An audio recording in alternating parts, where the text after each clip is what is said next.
Hey everyone, welcome to another installment of Harry Potter Theory.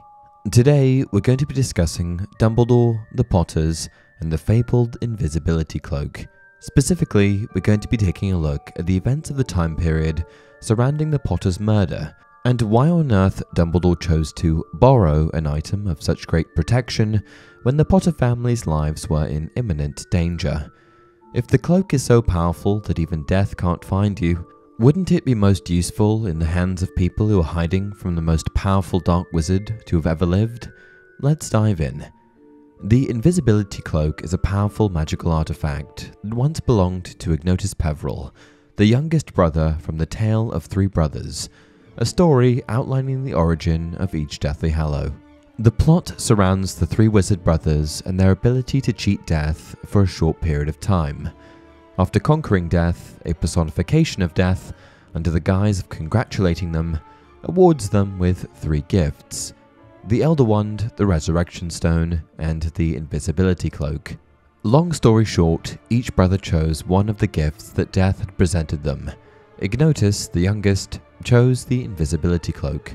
All three of these objects are massively instrumental in the Harry Potter story, and while the Elder Wand is a huge plot driver, the Invisibility Cloak definitely ended up being the most useful Hallow for Harry, which is interesting because it was indirectly handed down to him by his father. After James's death, it was kept safe until Harry was old enough to appreciate it, at which point Dumbledore anonymously gifted the cloak to Harry in the Philosopher's Stone. But why did Dumbledore have this Potter family artifact? Around the time that Lord Voldemort was hunting the Potters, the Cloak of Invisibility came to the attention of Dumbledore when James showed it to him, and after a cursory inspection of the cloak, Dumbledore ended up asking to borrow the cloak from James in order to study it. But this was a bit of a weird request. Dumbledore had the power to cast the Disillusionment Charm, a spell capable of rendering him invisible, allowing him to perfectly blend in with his surroundings. What use could he have possibly had with the Invisibility Cloak? And of all of the times to borrow it, this seems like the most inappropriate.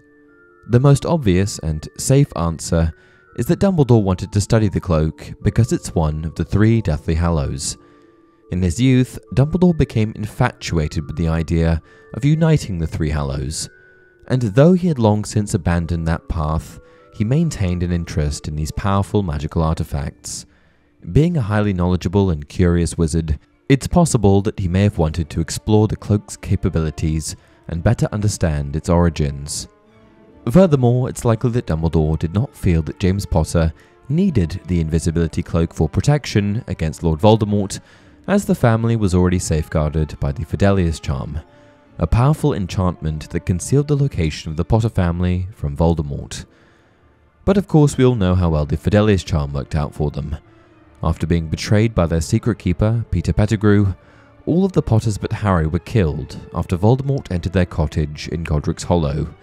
With James killed, the cloak was left in Dumbledore's possession. He later explains the origins of the cloak to Harry. The cloak, as you know now, travelled down through the ages, father to son, mother to daughter, right down to Ignotus's last living descendant, who was born, as Ignotus was, in the village of Godric's Hollow. Dumbledore smiled at Harry. Me? You've guessed. I know why the cloak was in my possession on the night your parents died. James had showed it to me just a few days previously. But there's something that feels off about all of this. The Potters were in immense danger. They had the most dangerous dark wizard of all time specifically targeting them, and they went to extreme measures to stay hidden, enlisting the help of the Fidelius Charm. How could Dumbledore have had such a major oversight in borrowing the cloak from James? How could he have been so obtuse? Dumbledore is a calculated, powerful, wise old wizard that's typically steps ahead of everyone. Something doesn't sit right with me here. Hold on to your broomsticks, because I've got a scandalous theory. I think that Dumbledore may have deliberately borrowed the cloak with the intention of leaving the Potter family more vulnerable to Lord Voldemort. Hear me out. I think that Dumbledore's actions in this scenario spell out a strategic and calculated decision, rather than mere curiosity. I think that Dumbledore, who had deep knowledge of the prophecy regarding Harry Potter and Voldemort, recognize the potential significance of the cloak in the upcoming conflict. By borrowing the cloak, it's possible that he sought to manipulate the course of events to align with his vision of defeating Voldemort. And one possible motivation behind this theory is Dumbledore's belief in the concept of the greater good. Dumbledore was aware of this prophecy and its importance, as well as the fact that Voldemort was seeking to destroy the Potter family in order to eliminate the one who could defeat him.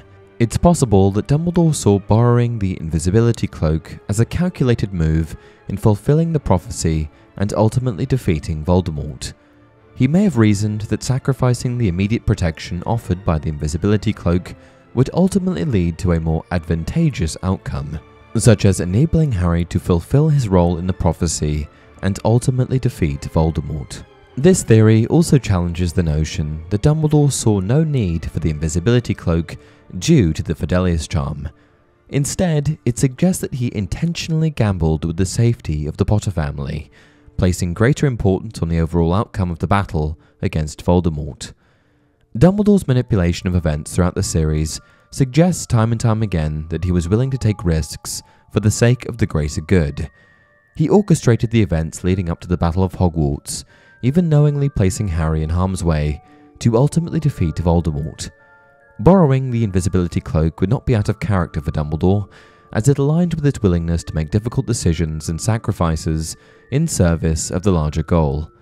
But I know that there are some fans out there who can't possibly rationalize or come to terms with the idea that Dumbledore may be evil, so I'll also introduce some counterpoints to this theory. The main counter-argument is just what the story tells us, that Dumbledore made the decision to borrow the Invisibility Cloak out of pure curiosity. I mentioned earlier that there's no way Dumbledore could have been so obtuse as to borrow the cloak without consideration for the repercussions of his actions, but there may be a hole in that assertion. You see, when it comes to the Deathly Hallows, Dumbledore can be a bit of a blustering buffoon. Ever since his youth, Dumbledore had a long-standing and dangerous obsession with the 3 magical artifacts, and it's entirely possible that the dangling carrot that was the opportunity to inspect the Invisibility Cloak may have caused him to act out of character. Dumbledore's dangerous obsession with the 3 Deathly Hallows can be attributed to several factors, including his thirst for knowledge, his desire for power, and his fascination with the mysteries of life and death. Firstly, Dumbledore was known for his insatiable thirst for knowledge and understanding. He was a highly intelligent wizard who delved deep into the realms of magic, history, and ancient artifacts. The Deathly Hallows, with their immense power and significance, would undoubtedly have piqued Dumbledore's intellectual curiosity. He would have been drawn to their legends and the potential understanding they could provide about the nature of magic itself. Secondly, Dumbledore's desire for power cannot be overlooked. While he was primarily driven by a desire to protect and bring about good, there were instances where his hunger for power and influence was revealed. The Deathly Hallows, especially the Elder Wand, represented the ultimate power in the wizarding world. Possessing all 3 Hallows would have granted Dumbledore an unprecedented level of control and authority, which may have enticed him. Dumbledore has a good line on this. It is a curious thing, but perhaps those who are best suited to power are those who have never sought it. Furthermore, Dumbledore had a deep fascination with life and death and sought to unlock their mysteries.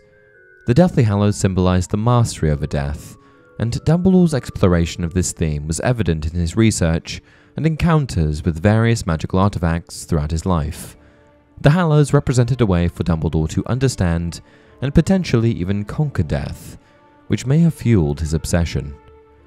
While Dumbledore ultimately used his knowledge and power for the greater good, his dangerous obsession with the Deathly Hallows hints at the potential for him to become consumed by ambition and to lose sight of his noble intentions.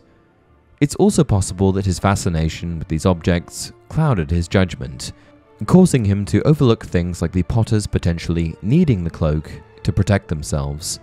A good example of Dumbledore's clouded judgment can be accurately exemplified by his interaction with Marvolo Gaunt's ring. Dumbledore put on the Horcrux ring, also known as Marvolo Gaunt's ring, because he believed it contained the Resurrection Stone, one of the 3 Deathly Hallows. He wanted to use the stone to communicate with and possibly see his deceased loved ones. However, Dumbledore was aware that the ring was also a Horcrux, carrying a piece of Voldemort's soul, and would be cursed. He was willing to risk putting on the ring despite the potential danger because of his overwhelming desire to reunite with his deceased family and find solace in their presence. Thus, his decision to put on the ring was driven by a mix of curiosity, his thirst for knowledge, and his longing for his lost loved ones. Despite his good intentions, the choice ultimately had dire consequences. What do you think? Did Dumbledore deliberately borrow the cloak to leave the Potters more exposed, or was this simply a case of oversight on Dumbledore's behalf? Let me know down in the comment section below. Also, if you enjoyed the content, please like the video and subscribe to the channel. Until next time, remember, it does not do to dwell on dreams and forget to live.